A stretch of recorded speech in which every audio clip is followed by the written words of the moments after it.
September 7వ తేదీ 2025వ సంవత్సరంలో సంపూర్ణ చంద్రగ్రహణం పట్టబోతుంది. అసలు ఈ గ్రహణం ఏ సందర్భంలో పడుతుంది, ఏ సమయం నుంచి ఏ సమయం వరకు ఈ గ్రహణ ప్రభావం ఉంటుంది, అదేవిధంగా ఈ గ్రహణ సమయంలో ఎటువంటి నియమాలు పాటించాలి అనేది ఇప్పుడు చూద్దాం. మనం రాహుగ్రస్త చంద్రగ్రహణం ఆదివారం రోజు పౌర్ణమి, భాద్రపద పౌర్ణమి ఆదివారం రోజు రాత్రి 9:56 ప్రారంభమవుతుంది. అర్ధరాత్రి 1:26 వరకు ఉంటుంది. ప్రారంభ కాలాన్ని స్పర్శ కాలము అంటారు. ఇక లాస్ట్లో 1:26 తర్వాత కాలాన్ని మోక్షకాలము అంటారు. మరి ఈ 3:30 గంటల సుదీర్ఘ చంద్రగ్రహణం సమయంలో మనం ఏం చేయాలి అనేది ఇప్పుడు తెలుసుకుందాం. చంద్రగ్రహణం సమయంలో కానీ, అసలు ఏ గ్రహణం సమయంలో కానీ ముఖ్యంగా ఎవరూ కూడా భోజనం చేయకూడదు. గ్రహణ సమయానికి పూర్వమే భోజనాన్ని ముగించాలి. అది ఏ విధంగాను అంటే, మనం తిన్న ఆహారం గ్రహణ సమయం కల్లా పూర్తిగా అరిగిపోవాలి. అంటే దాదాపుగా మీరు 6:30-7 గంటల సమయంలో మీ డిన్నర్ ఏదైతే ఉందో దాన్ని పూర్తి చేయాలి. ఇంకా అంతే. ఆ తర్వాత ఎటువంటి ఆహార పదార్థాలు కూడా తీసుకోకూడదు. ఇక ఖచ్చితంగా మీ ఇంట్లో గ్రహణ ప్రభావం ఉండకుండా ఉండడానికి ఖచ్చితంగా దర్భలు, ముఖ్యంగా పూజా మందిరం దగ్గర, అదేవిధంగా నిల్వ పచ్చళ్ళు అలాంటి వాటి మీద ఖచ్చితంగా కూడా దర్భలను వేసుకోండి. గర్భిణీ స్త్రీలు ఇంట్లోనే ఉండటం చాలా మంచిది. వారి చుట్టుపక్కల ప్రాంతాల్లో ఖచ్చితంగా దర్భతో ఉంచుకోండి. ఎందుకంటే రాత్రిపూటే ఖచ్చితంగా ఈ గ్రహణ ప్రభావం ఉంటుంది. అది కూడా సుదీర్ఘంగా ఉంది కాబట్టి ఖచ్చితంగా దర్భ అనేది ఉపయోగించండి. ముఖ్యంగా గర్భిణీ స్త్రీలు మాత్రం ఇంట్లో నుంచి బయటికి రాకుండా ఉండడానికే ప్రయత్నించండి. ఇక చిన్నపిల్లలు, పెద్దవారు కూడా మీరు త్వరగా భోజనాలు చేసి పడుకుంటే చాలా మంచిది. ఇక ముఖ్యంగా మెలకువ ఉండగలిగేవారు, లేదంటే గ్రహణ నియమాలు పాటించాలి అనుకునే వారందరూ కూడా ఖచ్చితంగా జపం కానీ ధ్యానం కానీ చేయండి.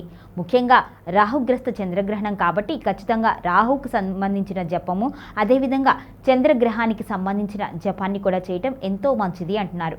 ఇవన్నీ కాకపోతే ఓం నమ శివాయ అనే మంత్రాన్ని కానీ, లేకపోతే ఓం నమో భగవతే వాసుదేవాయ అనే మంత్రాన్ని కానీ జపిస్తూ ఉంటే మీకు చాలా మంచి జరుగుతుంది. మామూలు సమయాల్లో జపించే జపం కంటే ఇలాంటి గ్రహణ సమయంలో జపించేది 1000 రెట్లు ఎక్కువ ప్రభావం చూపుతుంది అని జ్యోతిష్కులు చెబుతున్నారు. కాబట్టి ఖచ్చితంగా గ్రహణ సమయంలో వీలైనంత వరకు కూడా జపం చేయటం కానీ ధ్యానం చేయటం కానీ ఎంతో మంచిది అని చెబుతున్నారు. ఇక ఆ సమయంలో అర్ధరాత్రి సమయంలో బయటకు తిరగటం, గ్రహణాన్ని చూడాలి అని అనుకునేవారు ఖచ్చితంగా వీలుంటే చూసుకోవచ్చు. అలా కాకుండా నార్మల్గానే వెళ్ళాలి, బయట తిరగాలి, చూడాలి అనుకునేవారు మాత్రం అలా చేయకుండా ఇంట్లోనే ఉండి మీకు సంబంధించిన తగిన జాగ్రత్తలు తీసుకుంటూ ఆ భగవన్ నామస్మరణ చేసుకుంటే ఎటువంటి ఇబ్బందులు ఉండవు. ఈ గ్రహణం కారణంగా కొన్ని రాశుల వారి మీద ఎఫెక్ట్ ఉంటుంది అని చెప్తున్నారు. కొంతమందికి నార్మల్గానే ఉంటుంది అని అంటున్నారు. ఎఫెక్ట్ అనేది వెంటనే ఖచ్చితంగా కనిపిస్తుంది అని కాదండి దాని అర్థము. ముందు భవిష్యత్తులో రానున్న రోజుల్లో దాని ప్రభావం అయితే ఖచ్చితంగా ఉంటుంది. బయటికి వెళ్తే ఏమవుతుంది అనే వారికి ఆ రోజు దాని ఎఫెక్ట్ ఉండకపోవచ్చు.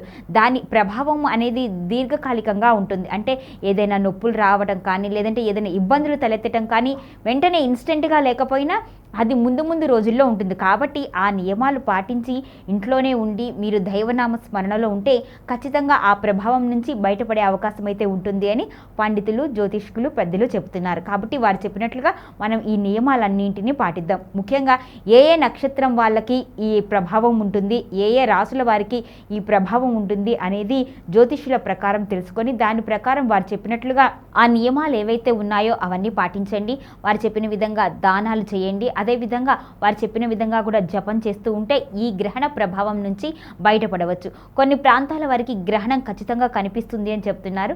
గ్రహణం కనిపిస్తే దాన్ని చూడాలి అనుకునేవారు చూడొచ్చు. దానివల్ల ఎటువంటి ఇబ్బంది లేదు. కానీ గ్రహణ సమయంలో మాత్రం ఖచ్చితంగా పట్టు స్నానం, విడుపు స్నానం అనేది చేయండి వీలైతే.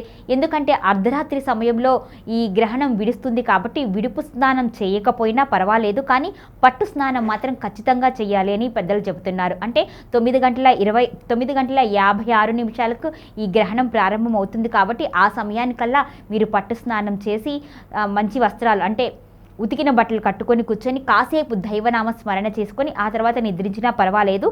తర్వాత విడుపు స్నానం చేయకపోయినా పర్వాలేదు. మర్నాడు ఉదయమే లేచి విడుపు స్నానం అనేది చేసుకోవచ్చు, ఇబ్బంది ఏమీ ఉండదు. కానీ పట్టు స్నానం అయితే వీలైనంత వరకు చెయ్యాలి అనే పెద్దలు చెబుతున్నారు.